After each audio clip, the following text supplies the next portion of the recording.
On October 10th, the League of Legends event of the year, the World Championship, will return to Korea after 5 years since its last host. Let's see which team is going to make its way to the finals and take the title back home.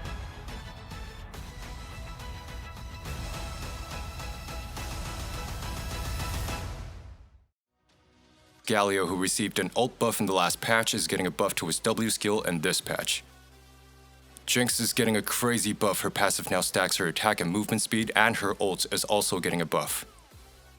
Milio is getting an increase to his E skill's shield amount, cooldown, and AP ratio on his ult.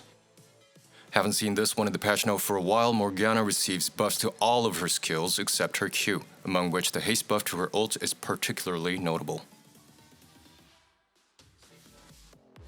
Ziggs's Q will be somewhat easier to land a hit as its range of contact for explosion has increased.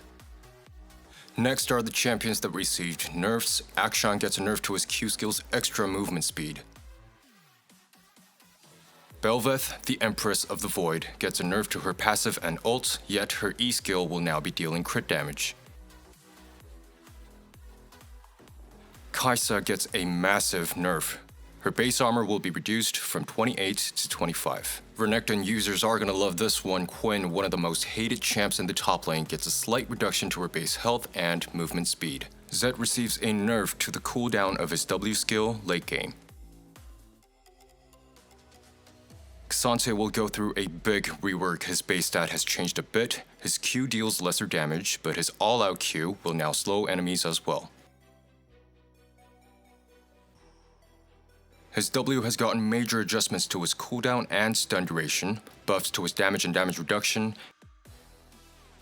and an all-out W now has a minimum charging time. Xante's ult now has a whopping 100% AP ratio. Anyone bold enough to give a shot at AP Xante? Finally, Xante's ult got a cap on max health, a buff on lifesteal, and will now give extra attack speed. Let's look at the changes that have been made in the jungle lane. The damage reduction of damage received from epic monsters has been removed.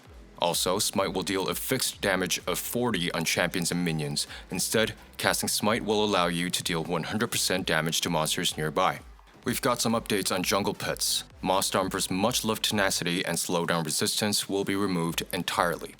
Gustwalker is getting a nerf to its speed buff in bushes or after killing monsters. Scorched Claw, luckily, dodges a major nerf this time. Next up are changes with drags. Dragons have been such an important object in League that a big portion of all the small and big fights happen near the dragon's nest, right? Well, no need to be too obsessed with drags anymore. First, Cloud Dragons have gotten a buff to their souls, but individual stacks received nerfs to their slowdown resistance and movement speed.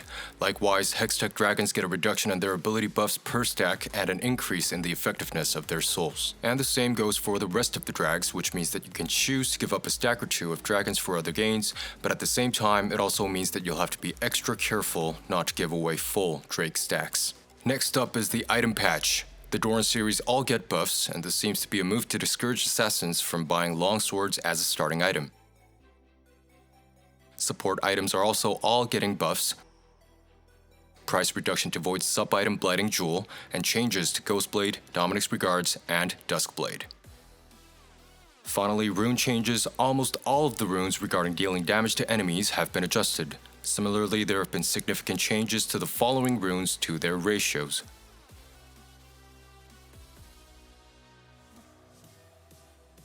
Overall, we're seeing a slight increase in base damage, but a significant decrease in ratio, which is indeed a nerf at the end of the day.